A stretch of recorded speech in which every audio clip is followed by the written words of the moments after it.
Hello and welcome back to TNWKS, the Now We Know Show, the show where we discuss a topic of interest, and by the end we will have learned something new, and hopefully you will too. I'm Zak. And I'm Buzz. And I've been looking forward to this one because we actually went on the road. We took the Now We Know Show podcast on the road. On the road show? Yes. Ta-dum. There we go. Okay. Oh, well, we need a little ta-ta-tum. Anyway, yeah, so we went on the road and we went to visit the Cryptid Conference UK. So this is actually the first time the Cryptid Conference has been held in the UK, isn't it? And that's what we're going to be talking about in this episode. Yes, in our experience, because obviously we've done a lot of Bigfoot-related things in the past. Mothman, Dogman. All the wonderful world of cryptids, stuff, yes, as well. Paranormal. So it'd be exciting to see what we got up to. What this was all about.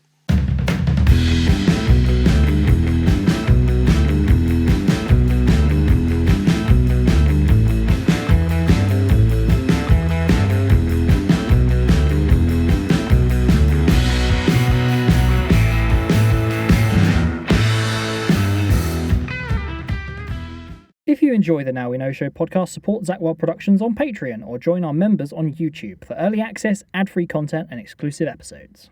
So, before we get into the wonderful world of cryptids, it's time for Weird and Wonderful!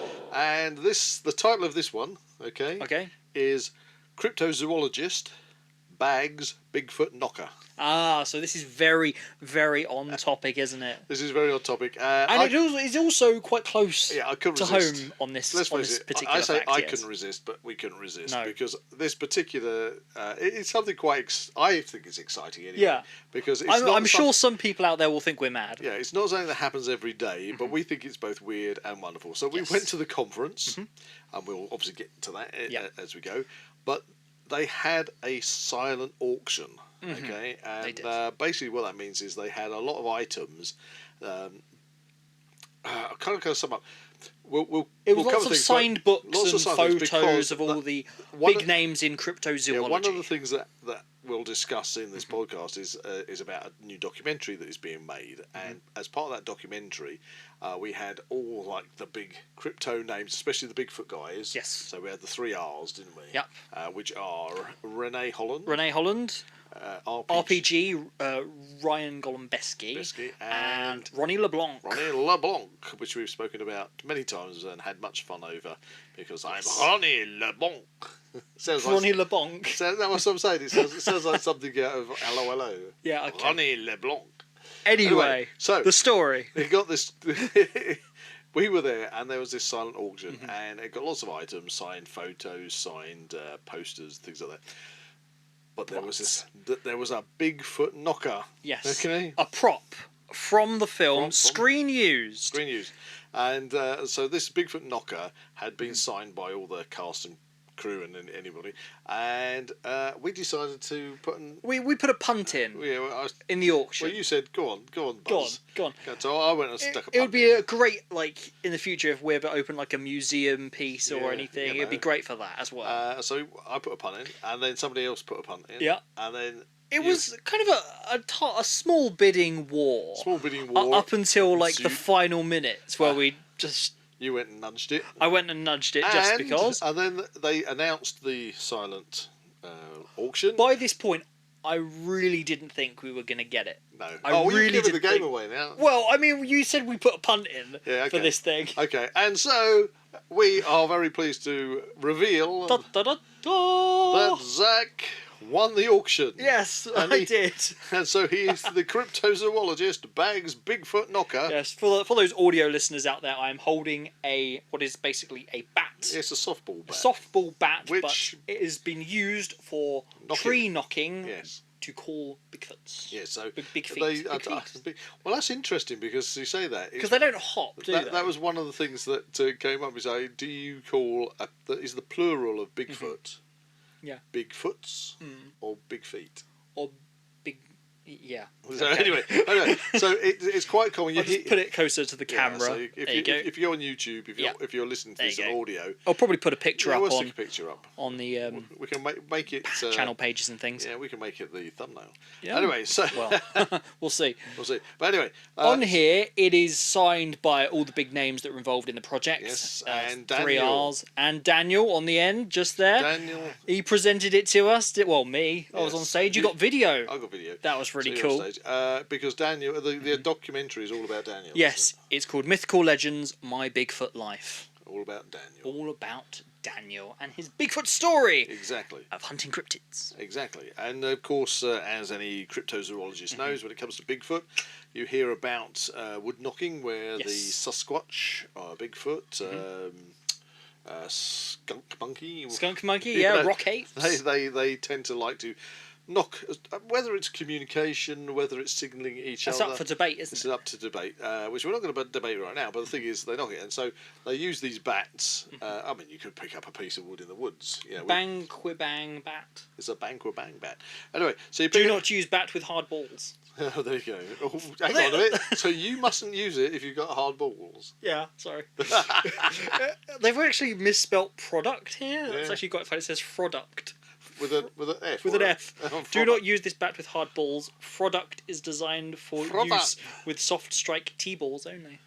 Okay, well, it's obviously not got any warnings about hitting trees with it. So we got the bats. Weird and wonderful item. Yes, I think it's got about 9 signatures on there, which is absolutely fantastic. I just banged the mic. I do apologise. Dun dun dun. These are new mics. Honestly, mic knocking. That's what mic knocking. So anyway, because I'm not used to, we got those people viewing. We got a new setup of mics. You see, we normally have a central single mic, but we've now got trying out mics. A couple of new things, new toys on Amazon Prime deals. Soft when I nudged that. Yeah. Anyway, so that's the Weird and Wonderful. That's the Weird and Wonderful. We have got this amazing wood knocker signed. It is. I think it's quite an amazing kind of like keepsake. Well, the thing is, it's a one of a kind. Yeah, there's never going to be one the same as this. It's the first one. It is the first one as well. If they do it again next conference, who knows? Who knows? We can end up with 2. Well, maybe we'll be guests. That'd be really cool. That'd be good because we have over many years, even since I was a child, I have always been compiling my UFO sightings and any paranormal activity and things like which this. is kind of. We normally get Glenn in. See, that was he's going to be very jealous of the bat. Glenn's probably going to be jealous of the bat, most definitely. But that's one thing that we should throw in there right away. That it was Glenn Sharp, who is our cryptozoologist specialist, who comes in to the Now We Know show, and he helps us out a lot with telling us all about what's going on in the world of cryptozoology. Yeah.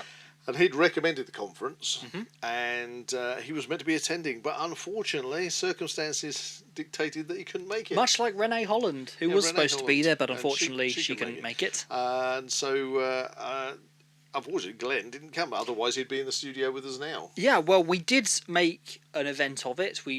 Obviously, this was held in Burnham on Sea. It was last Saturday, wasn't it? Yeah, it was last Saturday. And we kind of made a couple of days out of it, taking a little bit of we decided we were kind of on it because I think for anybody that decides to go to further conferences, and you go because this is the first one. This is the debut. I think Daniel did an absolutely amazing job. Yes, and his family getting it organised. Well done, Daniel. But we had this sort of like dilemma: do we drive 3 hours to get there for 10 o'clock in the morning, and then drive 3 hours back?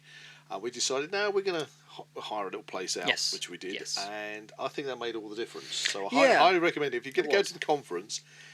And it was a long day. Bless them. We also took Indiana June with us. We did, yes. Remember, Indiana June is actually. I hope she doesn't mind me mentioning a lady's age, but she's in her late 80s. But she was determined to stick it all the way through. She was. And she got loads of praise from all the crew there, and she absolutely loved it. She had a massively amazing time in the raffle. Yeah, she won how many things? I think she won what? She won a Sasquatch blanket. It's got loads of funny Sasquatch quotes on it. Yeah, that was really cool. She got a cryptid coffee mug.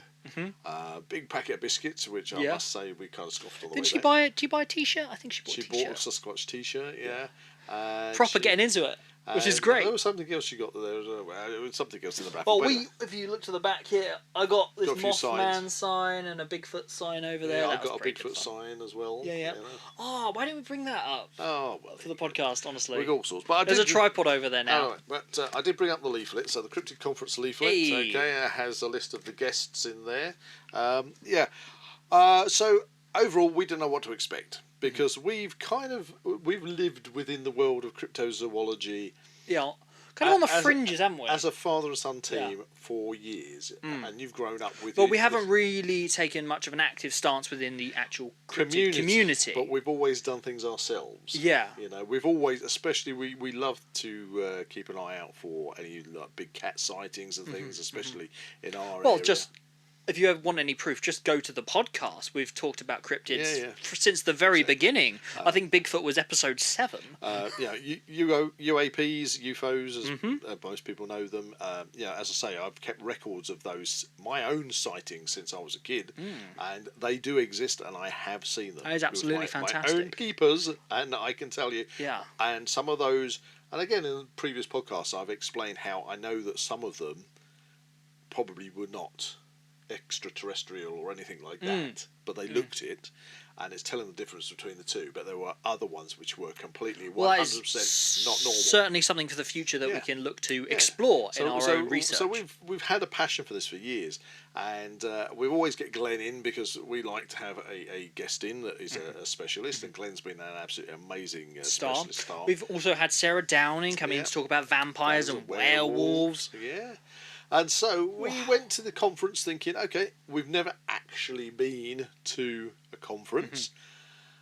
I don't know really why we haven't, but this was the first cryptid conference in the UK. Yeah, I think they probably have small group meetings around the UK. Because there's obviously there is a community. There is a lot of groups within the community that probably get together and things, but I really love this conference. Yeah, on reflection. Perhaps to kind of start off, we got there. What was the first thing as we stepped in through the door? What did we see?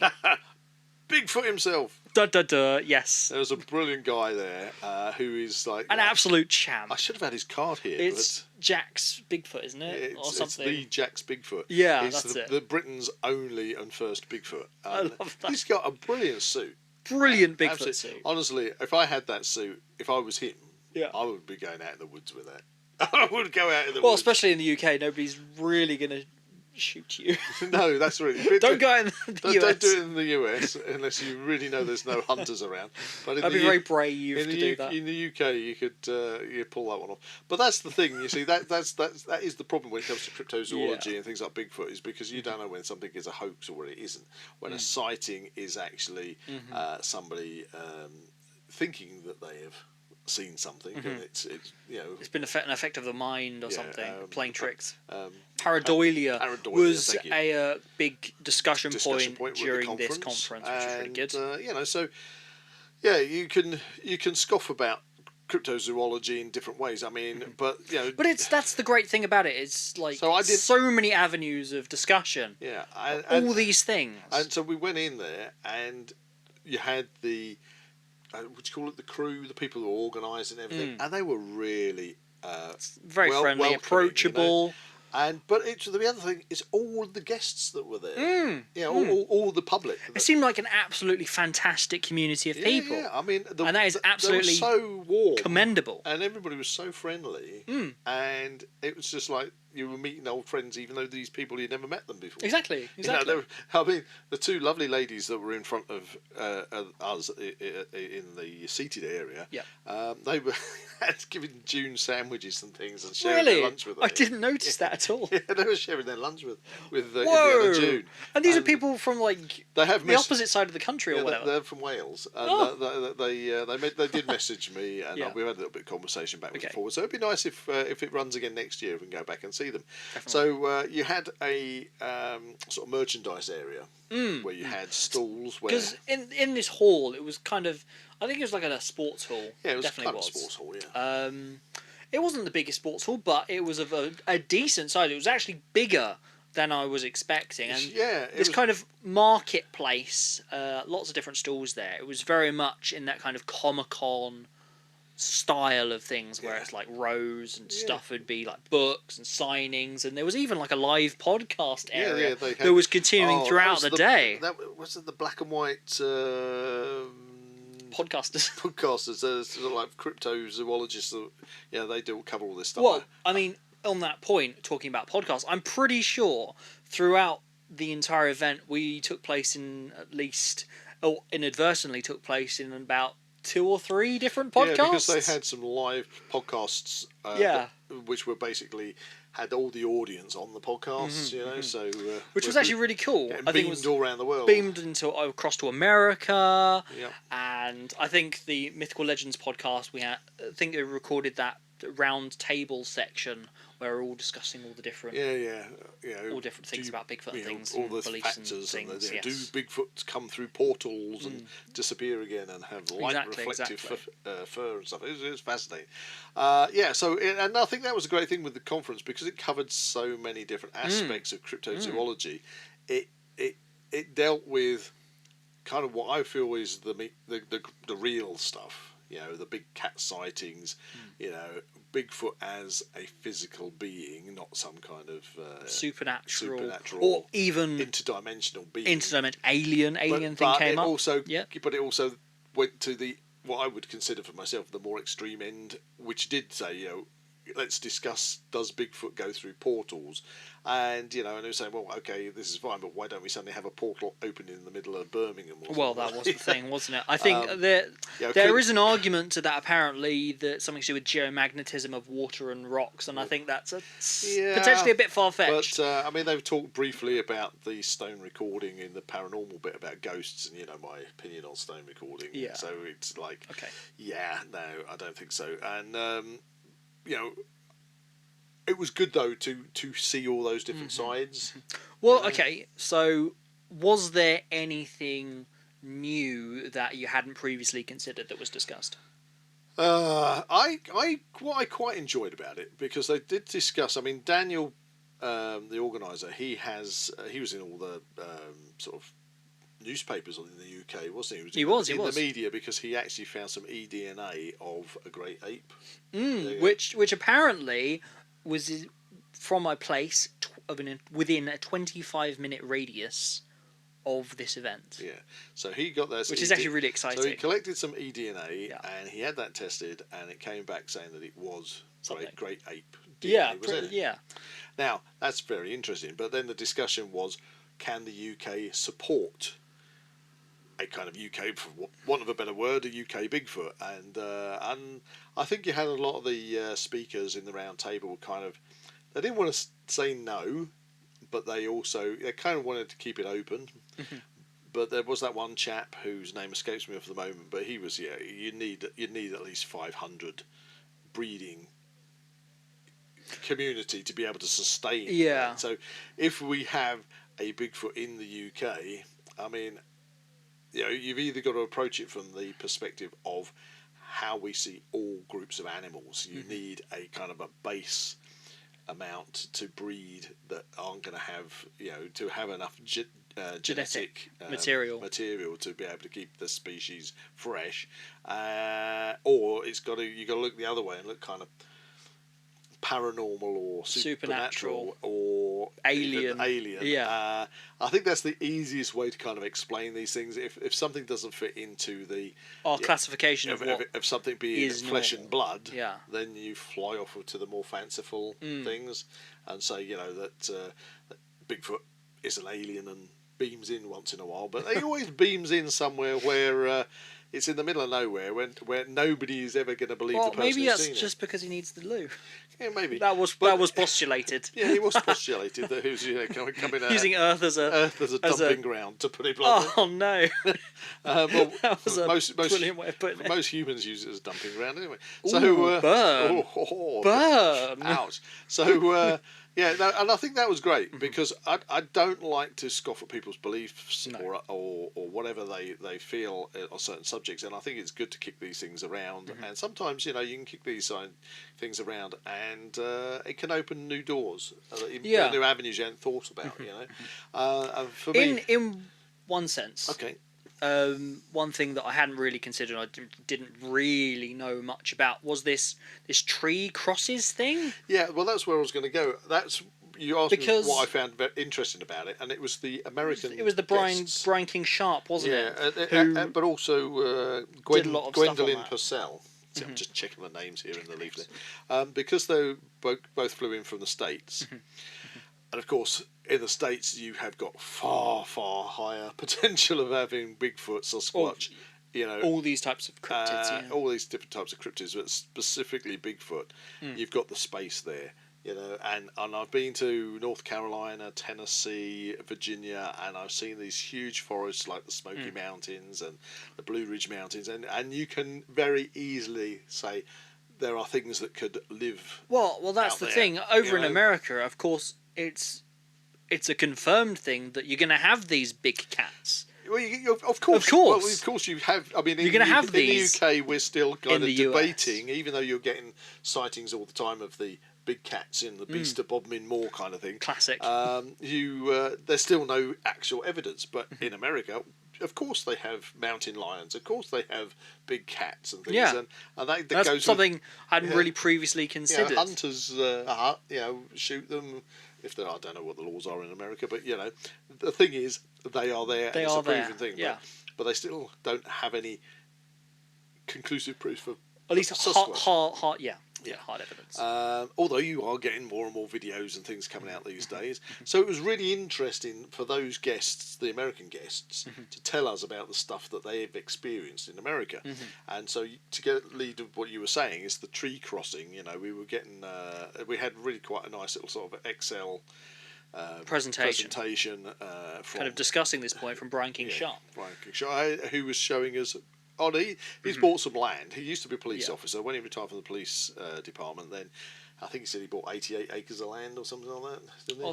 Or some monstrous amount of land that I would absolutely love to have. While he's been, did he say he was in? I'm sure he said he was in North Carolina, which I thought was very interesting because I've been there and I've seen the forest. Because it was the one in his home. Yeah, that was the one with the gifting site. Yeah, so he had got the land, and then he started to notice things, didn't he? And he's actually taken casts of footprints that have been, where something's come through his land, and then he noticed different types of tree crossing and tree breaks. The tree breaks we'll leave to one side because, frankly, I think with the tree breaks, I'd need to physically see it. I spend a lot of time as a forester in the woods, and you can get a fresh break, and you can see that something has broken there. Yeah.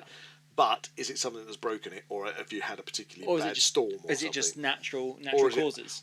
For example, we have a small orchard, and it's funny. Weird coincidence. I joked to you because when we got back, I went into the orchard, and then I came back to you and I said, "We've had a visit from Bigfoot." And Zak said, "Yeah, what do you mean?" I said, "Because we got a tree break down there." And we went down there, and yes, one of the apple trees. Big tree break, but the thing is that it's one of the branches, wasn't it? It was obviously so heavily laden in apples this year. Yeah, I mean, this is not like a young tree. This is a very old. It's a very ancient old apple tree, and one of the branches had come off, and you can tell. Obviously, it's got a clean break. You can see the fibres where they're torn.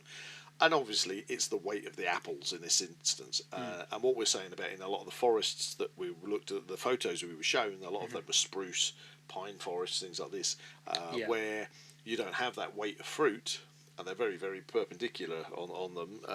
So you might get breaks if you've got either a very bad storm comes in or bears and things coming through. Because obviously we're living in a country we don't have bears because we've shot them all. But in America you still have bears. So if you've got bears, then bears can go up to small trees and snap them quite easily. I think that sense, personally, I think there's so many different factors because obviously you're just seeing the results of whatever's happened. Yeah, when it comes to you don't have like a cause. It could have been anything. Yeah. What was more interesting was the tree crosses. Yeah, and this is where sort of two trees look like they have fallen, or three or four, whatever. But let's just say two trees have fallen and made a cross. Yeah. Okay. But he was seeing a lot, and he's not the only person, but he was seeing lots of signs where trees were in this cross position. Yeah, it's formation, yeah. This formation. And then maybe a third tree is added to it, or a fourth tree. But the thing is when you got multiple trees, some of the trees were kind of woven.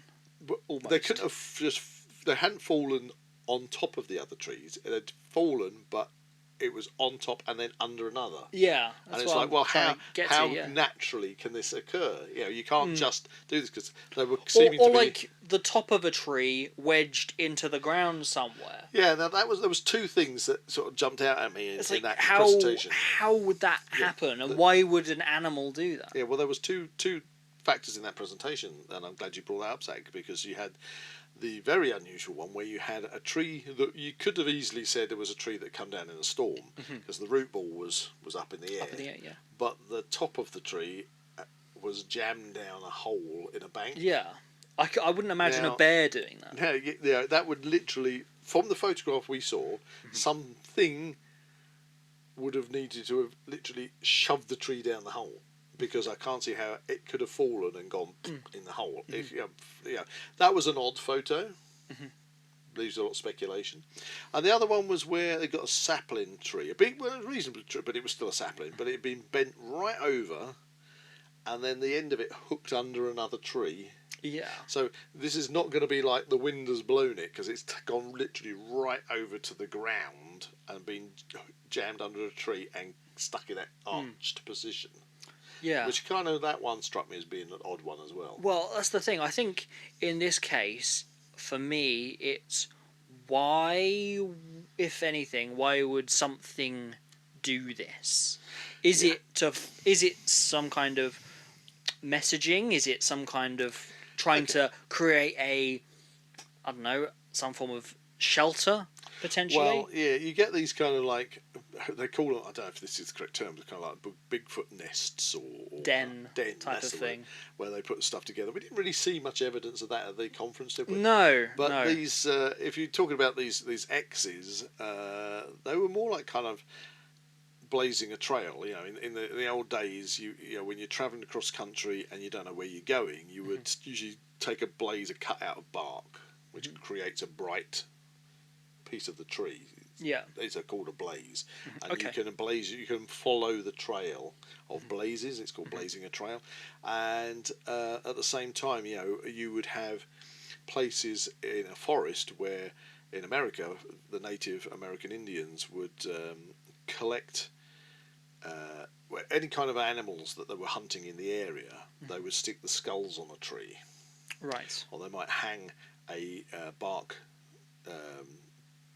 container on the tree and fill that with berries and things, any edibles that were in the area, and they became like that tree would then, anybody who finds that tree would say, I can see the different animals that I can hunt in this area. I can see what berries and things are available. That's actually really in this cool. Area. Yeah. So kind of like, because these were like signposts.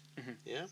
Kind of a bit like when we were over in Scandinavia and we ended up in Finland. And do you remember they have the small sort of Lavoo type huts in the forest, and you go there and they have already prepared firewood and supplies and things for people. So you have these points throughout a wood that, you know, if you find one of these points, that it's going to help you. Okay. And I'm thinking that if these are signs that are being left by a Sasquatch, by a Bigfoot, that perhaps they have some kind of meaning like that. It's like blazing a trail. So in that sense, would it be a sense that a Bigfoot would be doing this to communicate to other Sasquatch Bigfoots? Or would it be like some form of personal mapping?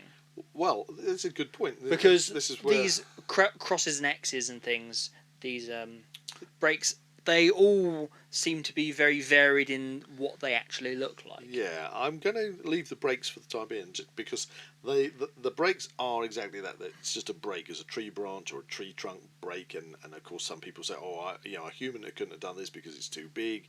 It could have come down because of weight. It could have come down because of a storm. A storm could have come down because there's a natural fault in the tree. Exactly. Yeah. Or it could have come down. Don't forget, they have very big bears over in the States that very have true. decided to very true. pull it down. Even cats, wild cats, a big wild cat that might be climbing up a tree, and then the weight of it causes the tree to snap.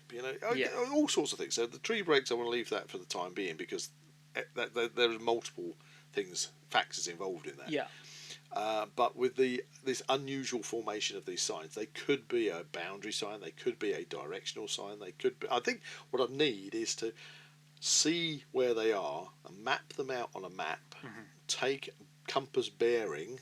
Yeah. So if you're going to look at it from one direction, say you were side onto it, it probably wouldn't look like anything.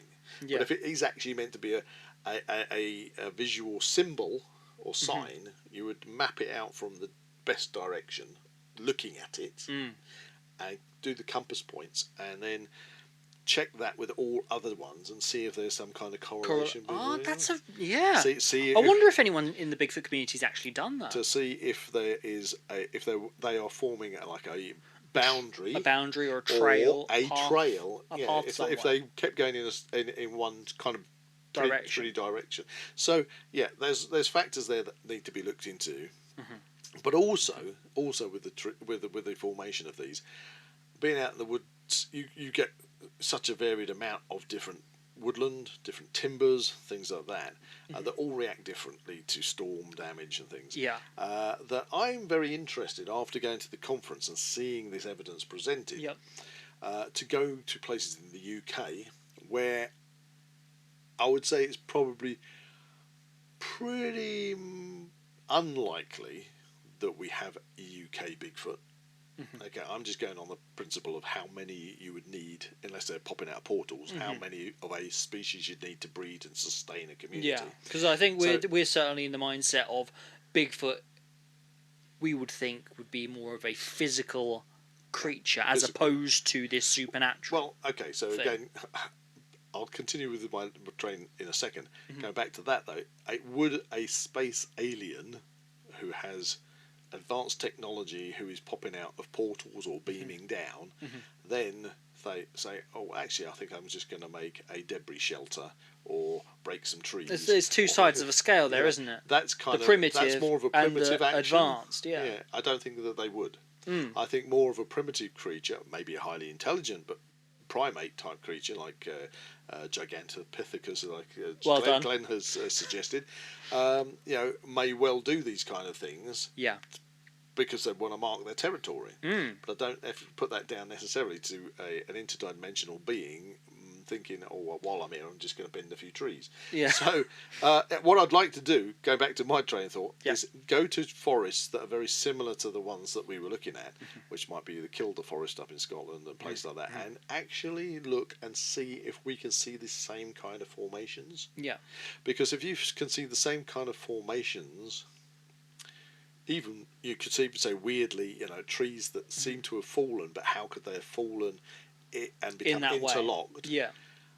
Wouldn't you therefore be saying that actually these are probably just a natural phenomenon because we are witnessing them in an area where it's pretty unlikely you got Bigfoot? Yeah. But if you found you spent your time observing these things and came across nothing like that at all in an area across a country where you don't expect to get a Bigfoot, then you go, okay, well maybe there is something to do. Well, that is of course the thing, and that is why we look into these things to see what on earth could have done these things. I think we're going to be looking for those sorts of things more. When we're out and about on our on our expeditions than perhaps we have in the past. So another thing that I noticed at the conference that I didn't actually know or have much knowledge on, actually, to be honest, coming to mind, I think Glenn might have mentioned it in one of our previous podcasts, that a Yeti isn't actually white. Yeah, that was that gentleman said that they're kind of more gingery, blacky grey. Yeah, brown, and that it's a bit of a fallacy to sort of think of the abominable snowman having white. Yes, because that was the thing. It was a mistranslation, wasn't it? That I can't remember the exact wording, but it meant man of the mountain as opposed to man of the snow. Well, even taking the man of the snow, it didn't really. It doesn't really say that that's the colour that it should be. Well, I suppose. But if you did see a shaggy hominid in the mountains and it's been snowing, they might be Covered in snow. Covered in snow. I mean, you only have to go out in a snowstorm and you end up getting covered in snow. Well, yeah. And of course, you've got other big predators like polar bears, who I believe their polar bear fur is pretty translucent. They're not actually white, but it gives the impression that they're white. So who knows?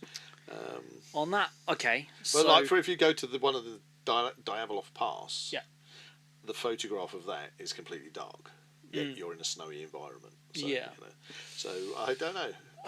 Well, but then again, you could throw up the odd albino, maybe. Well, there is that. There's all these different angles you can approach these things. Yeah, I think what you may well have with Bigfoot, with Sasquatch, with these, I'll just try to think. There's so many different names of this Yeti, type of rock creature.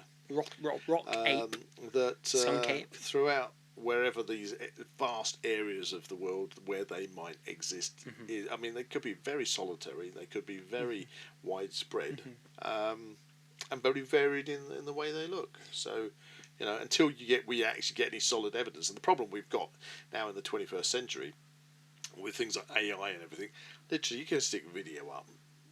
Yeah, we could go to back down to the production studio and probably knock up a Bigfoot video. Yeah, and it's totally, fake. I wouldn't really help.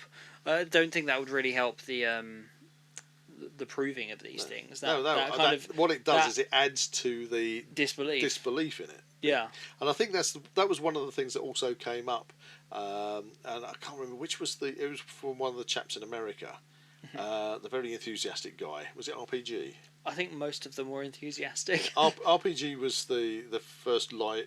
He was doing a live broadcast to us. Yeah.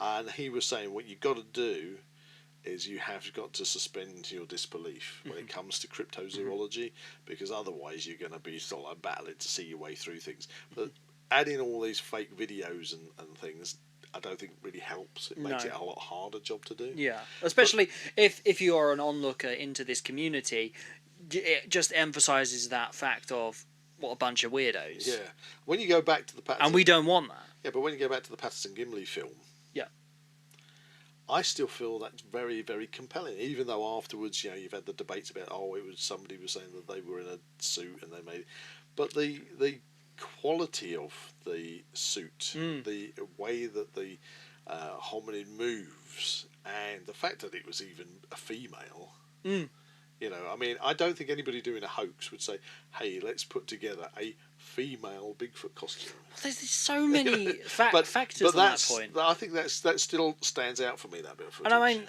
literally, I haven't done much looking into further videos and things of evidence, but if a suit were being made of that quality at that time, why haven't we seen something since? Well, that's it. I mean, if it were fake. You think you'd have a lot of fake videos? You're trying to cash in on this community. Find that there's somewhere in China where you can buy I mean, we spoke about that wonderful guy at the conference in his Bigfoot outfit. Yeah, he's obviously purchased that from somewhere. Somewhere, yeah. So you these days you could have just loads of people dressed up as Bigfoot. Yeah, well, I mean, in the cosplay community, you'd quite happily see something like Bigfoot wandering around a Comic-Con, but maybe not in the woods in America, as you say, because you're more likely to get shot at. Yeah, there is that. Because I think they have I think they were saying they have and so I have been to the States, but I wasn't familiar with this particular rule. I don't know if you call it a law, but they were saying it was the purple tree banding, where if you've got property, you put purple bands around your trees, around your boundary, that this basically says, you come on my property, you're going to get shot. Yeah. Don't. There you go. Soaring thought. So I don't know if you want to jump around in a Bigfoot costume. Well, in the UK, well, we'll see. Anyway, so it'll be a bit hot. So far we've really plugged it, and I love this conference, and I really hope that we get another one coming. Yes, I definitely do. But I will say that the downside for me on this conference from the onset at the beginning was the sound system. Okay, yeah. So I don't want to be negative, but the sound system, this hall, as you say, described as a sports hall, very echoey, very boomy, and for the first presentation, it was about that chap from up north, that young lad.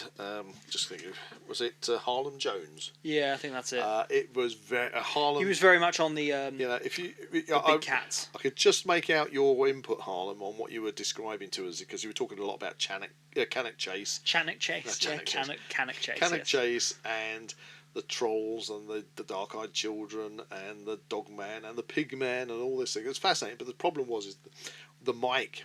You moved the mic just an inch away from the face and it was cutting out. Yeah. And then if it was too close, the whole hall was booming and you just like almost blowing your eardrums out. That was a downside. Well, and also you had the chatter coming from... That was what I was going to say on that front. I feel as if it would have benefited potentially from having like a separate hall for the talks. Separate hall or as I was saying, you had a lot of chatter from the merch stalls behind as well, which didn't help. So kind of fighting each other. Almost seemed a little inconsiderate on that front. Yeah, but if you think about when you go to Comic-Cons and they're having their presentations and things, a lot of the time they have them with the black curtained areas. Yeah. So I don't know if that'd be possible, because if you could put some kind of curtain barrier around, it would absorb dampen that noise. Down, I think these are all learning points, aren't they? However, for future ones. However, they did improve it. Yeah, I think it was Daniel's dad was dealing with stuff, and he managed to tweak it. The mobile mic, the radio mic they had, worked really well. The radio mic was after that. They tended to just use the radio mic, and in the Bigfoot round table, I think there were two of them were sitting there with the cable mics on their laps. Yeah. But they were handing round the radio mic, and we could hear everything fine, Yeah. But then a couple of times they went back to the other mics, and it wasn't so good. So the radio mic worked a lot better. So that was my own, probably over the whole conference, that was my only downside, was that. And then when it got to the end, they had a special guest bit. And that was another chap from the States, Ronnie LeBlanc. Ronnie LeBlanc. I think Ronnie LeBlanc.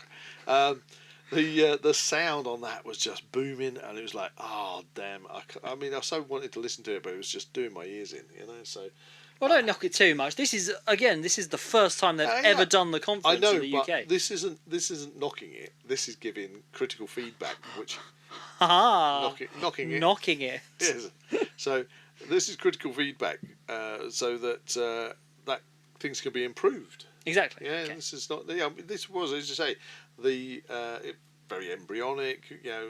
First one, and I think it went really well. Really well. We definitely want to go back for a conference that was being organised. How old was Daniel? 15. So Daniel's 15. He's organising it. Obviously, his family's got part to play in it.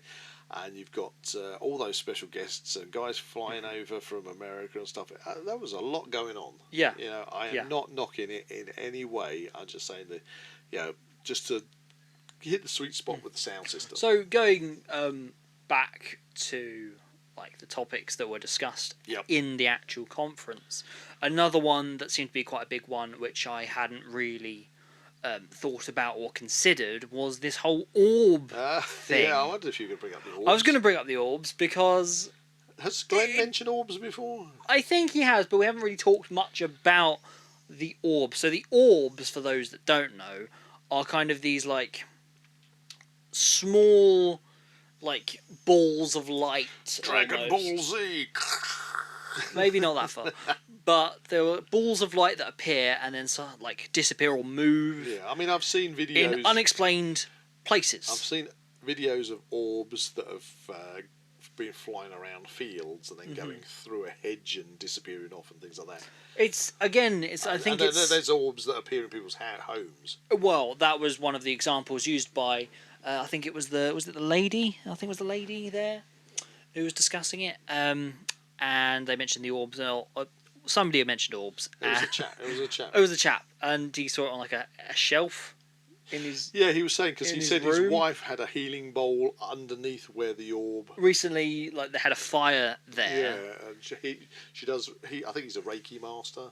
Right, okay. And she'd had a healing bowl sitting on this shelf. Yes, he made a point of saying that he actually had a healing bowl there, and then he took this photograph. I think it was just a random photograph. Yeah. And then when he looked at the photograph, there was this orb that was just sort of hovering above it. And again, very small, but very distinct. You described it because obviously we work with we deal with cameras and things all the time and monitors and things, and you said it looked very reminiscent because it was so small as a dead pixel. Well, for me, that actually reminded me of when I first got the massive TV in this room. I remember the first film we watched was Army of the Dead, which was on Netflix, and there was actually a dead pixel in the lens of one of the cameras they were using to film that film, and that because my screen was so crisp, you could see everything. Super AMOLED. QLED, okay, and it's a QLED screen, high def 4K. You see every blooming wrinkle. It was the first movie you watched. And there's this dead pixel, and you thought it was the TV. I thought it was the TV. I was like, you were so annoyed. Because you thought, I've got this, and then a bit of research later. It was actually people all over the world were complaining that they thought their TVs had got dead pixels. It was the film. The problem was at the source. Yeah, it was at the source. It was the cameras taking the film. You know, you got to try and see if you again. It's this kind of look at plausible explanations as opposed to jumping straight onto it could be aliens. I mean, what could the orbs actually be or mean? What would be the purpose of the orbs? Well, it was Jonathan Downes, and he gave us a talk exactly about that, about approaching all this with a scientific approach, and that's where, and I agree with him totally. Come from a scientific approach, but that part of that approach would be, if I took a photograph, I would need to know whether that is light reflecting off airborne dust particles. There's that. Did I take the photograph with or without a flash? Yeah, which would play a part. What time of the day was the sun coming through a window, making a reflection on something? Was it bouncing off on a beam of light on something? The equipment itself would need to be tested just to see if there is a dead pixel. The validity, is that coming up at other times? Is it? So you got to make sure. There's so many factors. So many factors. Plus, it's difficult with the orbs because when you have a still image of an orb, it can be so many things. Now, two examples of that. Okay, two examples of that. The following day, yes, you were sitting in the car. This is an interesting one. And you pointed out. You said, "Buzz." Well, it was actually June. Right, June spotted it, and then I just wanted to confer because, yes, she's old and she might have. Her eyesight isn't as brilliant as it once was, so I just wanted to check this. And she's like, "Oh, Zak, Look, there's an orb." There's an orb, and I was like, "Okay, let's see." And I look into this mirror. There was a mirror. It's one of the wing mirrors on the car. Yeah, and I could not explain this at all. This orb, floating, much like the examples used in the conference. Yeah. And I was like, "Oh, I've got to get Buzz in on this." Then I hear this distant call, "Buzz, Buzz!" Now I took a picture on my phone of this as evidence. If you'd shown me that photograph, that would have been very compelling. And I came over, and you showed me, and I stuck my head in the car, and I'm looking at the mirror. We were trying to explain it, weren't we? And I could see this orb floating in the sky. But then I tracked it around, and June had her door open, and what it was the sun itself was just beaming through a very heavy foliage tree, hitting the window of the car door, and reflecting off the window onto the mirror. Yeah, which then we're obviously presented it to look as if it was in the sky. Yeah. And it wasn't. It was just it was a light refraction. Yeah, bouncing because we were trying all different things because it was appearing on you as well when you were walking there. So it was obviously something being reflected. And then a further example of this, I was on a survey. In fact, last night, using surveying a building where we use IR infrared camera equipment. So I got all my infrared cameras set up, infrared lighting, and all this. The sun had gone down, and suddenly I'm presented on the screen with the semicircular line of orbs around this building. Yeah. And now this is an old manor house, which was quite dilapidated. But suddenly you've got on the image on the video, you've got these very distinct circular orbs as if they are kind of like ringing around this building. If I presented that photograph as a photograph, or I even presented it as a short piece of video, personally, I'd say it'd be very compelling evidence of of several orbs appearing all at once. Because I got the video when they weren't there, and then the video when they all appeared. However, because I work with IR cameras, I can tell you exactly what it was, because it didn't take me by surprise. I just thought, wow, if you didn't know anything, you'd look at that and go, orbs. Yeah. But what it was is because this building is basically going to be demolished and actually relocated. Yeah, they don't want any of the people coming in and salvaging stuff off this manor house and selling it. So they've got security cameras that they've put up on the building, and all at the same time, after sunset, all the security cameras turned on their IR lights, and my IR camera equipment is picking up their IR lights, which all presented themselves as these glowing, floating orbs. So if you didn't know that, you could see that photograph. I could do a presentation and say, look at this ring of orbs, you know, and it wasn't. So that's the thing. When it comes to the orbs, I think you've got to be really kind of careful. Okay, so it was a fascinating chat, though. Fascinating chat. So let's say, hypothetically, that orbs, they are a thing. They are a thing. You do get ball lightning. Yeah, okay. Things like that. They are a thing. What actually are they? What do they have a function? What is their purpose? Well, that again is it the paranormal? Is it alien? Is it interdimensional? What? Or is it physical? Is it a physical light? A natural phenomenon. You know. What are we saying on that? What could it be? This is a great one to. I just wanted to throw this around. You know, I haven't actually. I mean, overall, obviously, you've grown up with the whole paranormal cryptozoology thing. Exactly.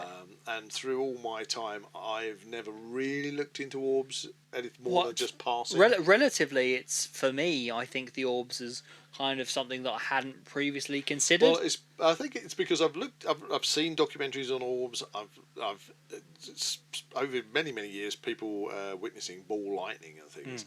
I personally have never witnessed ball lightning. I have never witnessed a manifestation of an orb in front of my face. Yeah, I've just spoken without camera being equipment. able to rationalise it. Well, without obviously camera equipment making something seem like there's an orb. But if I could see something right in front of my face, well, that's where you get people saying that it's a paranormal entity. You know, maybe a life force or something presenting itself. An apparition. Yeah, an apparition. Other people might feel that it's some kind of extraterrestrial thing. Yeah, it's all these avenues. I don't know. I really don't know when it comes to the orbs. I think I really would need to look into the evidence more, and I would need more than anything to witness it myself. First-hand experience. Yeah. Because what I would love. In one of these instances, if we were ever fortunate enough to experience something like this, it would be to have that be presented with whatever it is, and to almost not be able to explain it. Yeah, well, again, I wouldn't want to see an orb by myself. Yeah. I would want to witness an orb with somebody else, so you can correlate it. For example, I had a sighting of a UAP. This would be back in the 80s. It's probably one that stuck in my mind so much. I have spoken to it about it on other podcasts. But the thing was, there was 3 of us there that observed it all at the same time. That, I find, you can't deny that compelling evidence. It wasn't a group hallucination or anything like that. And in fact, 2 people had seen it, and they came and got me to come and look. Now, if it was a hallucination that we were all sharing at the same time, it was there before I turned up. Yeah, I was in a house, so I came out and witnessed it. So I don't think you just walk in and have a group hallucination. No, you know. So I need compelling evidence like that. Yeah. So the orbs open. I mean, you know, we've done paranormal investigations ourselves. We use EMF meters, and we've picked up some very strange went to our most recent one. podcast. Our most recent one at Clop Hill, we were picking up weird readings. Yeah. And unexplainable. We kind of weird like triple checked those areas, and we're getting the same readings again and again. And then we were looking around those areas for electrical equipment, for any power lines that might not be visible and all sorts. So and that was unexplainable, but definitely it was happening. Yeah. And I gave you the meter. You tried it. You were getting the same readings. So things like that I find compelling evidence. But not always. You can not always explain them away. Sometimes you can when you suddenly go to the other side of a wall and find that there's a load of power cables running up it or something. Whatever. Okay, so obviously Bigfoot Conference or Cryptid Conference. What was your favourite part of it? Favourite part was actually meeting everybody, the community. Okay. Yeah, I mean, I enjoyed it. I didn't know what to expect. I could have sat there and been really bored. I could have been really like, oh, this is no. But actually, it was quite fascinating. I like to hear everybody's experiences that they've had, their presentations of their evidence. It made me want to go and revisit places. Like we haven't been to Cannock Chase for quite some time, and I want to go and revisit places. And also just the fact that the big cat sightings in the UK, they're becoming more and more prolific, and even in our area. So which is really exciting. We're going to chase down some of those, see what we can find. I know Glenn was out doing that this week, in fact. So he can present that maybe in a further podcast. For me, the thing that stands out is I just loved the community. I loved the camaraderie of everybody, and it was fun. Now, what about yourself? Myself, I think the bit I found most informative and intriguing was the Bigfoot Roundtable aspect. It was where everyone was kind of throwing some questions around, and it brought up a couple of different avenues of inquiry, which was really nice. Because that's not what when you're watching these Bigfoot TV programs and everything. It's very much from a researcher's point of view or something. You don't tend to have them sitting in a room discussing stuff together. It's usually personal interviews to kind of put together in this documentary style. And not everybody agreed with each other. Exactly, and that was really interesting. And that was good. The people weren't afraid to speak out and say, well, actually, I disagree with that. Exactly. So that was good. It wasn't everybody sort of being nice to each other and people humouring each other. And so that was good. Overall. Well, okay. I think there is also one thing to top that, and that's obviously the bat. I'm holding the Bigfoot's tree knocker again. That was the unexpected, probably cherry on the cake. Yeah, it's got to be. I mean, I got presented this on stage. And I wasn't expecting it, and I was like, "What? Is there anything you'd like to say? Was there anyone you'd like to thank?" Yeah. And I was like, thank you, Bigfoot Conference, or the Cryptid Conference. Yes, because you weren't even expecting. I wasn't expecting to be asked anything. I thought I was just going to have to hand them some money, and there you go. Yeah. But it was funny. That was a little bit of a personal highlight. You can't really replicate that. Okay, I don't think that's a good way to probably round off. I think so. Round off. So if you hear of the Cryptid Conference, I think we've got to give Daniel a plug. His Mythical Legends podcast. Mythical Legends podcast is plastered all over YouTube. Just look up Mythical Legends and it will pop up. He's got loads of podcasts. Definitely worth a watch. Definitely worth a listen. A lot to see in the future from Daniel. Yeah, I think he's got such potential. Such potential. To see how things develop over the next 12 months to the next Cryptid Conference. You never know. We might see ourselves there in some capacity. You never know. Taking a more active role. We kind of went in proceedings. We went in there under the radar, didn't we? Yeah. Wow, that was funny, wasn't it? Somebody mentioned about organising Comic-Cons and working with film stars and things, and I'm like, just look to the second row, guys. You've got some film stars right there. You've got some people that worked the big movies, people that are directing their own movies. That was quite fun. But yeah, we went in under the radar. We didn't want to tread on anybody's toes. We just wanted to experience it first hand, and it was great. Great, welcoming community. Loved pretty much everyone there. And I can't forget Bigfoot. We actually made some actual contacts with M&M Productions as well, which is pretty cool. So it'd be interesting to see how that develops in the future. If you go on Facebook, obviously with the Now We Know show, but you can always check out the Cryptid Adventurers Facebook page. Yeah, because that's the Facebook page that we've put up there. And I think looks like the Cryptid Adventurers will be doing more. More openly recorded. Yeah, we're gonna get our adventures, case files that we have compiled over the years, and dive into them a bit more, and revisit places we've been. That's certainly something you can look forward to seeing on Zak Wylde Productions. Because we've always done it for ourselves more. I think. Exactly. I think it's about time we've kind of indulged ourselves with the wider community and shared our findings. Because I think we've really only ever done it for our own fascination of the subject. Exactly. So there you go, the Cryptid Conference, absolutely brilliant. Which leaves us with one thing to finish off with, which is what's that? Wisdom of the week. I didn't know if you were going to say it then. I did. Okay, so wisdom of the week. Well, bestow your wisdom. No wisdom. Well, I'm going to bestow a little bit of wisdom, which, to be honest with you, with all these signs that were for sale, there was one sign, and I haven't got it here. We picked it up, but it's a sign that it's a saying more than anything that I've used for many years. Okay. And as soon as I saw the sign, it made me smile. So I'm going to use that, and it kind of connects with being outdoors in the forest, in the wild. It says, "Not all who wander are lost." There you go. So enjoy the countryside, connect.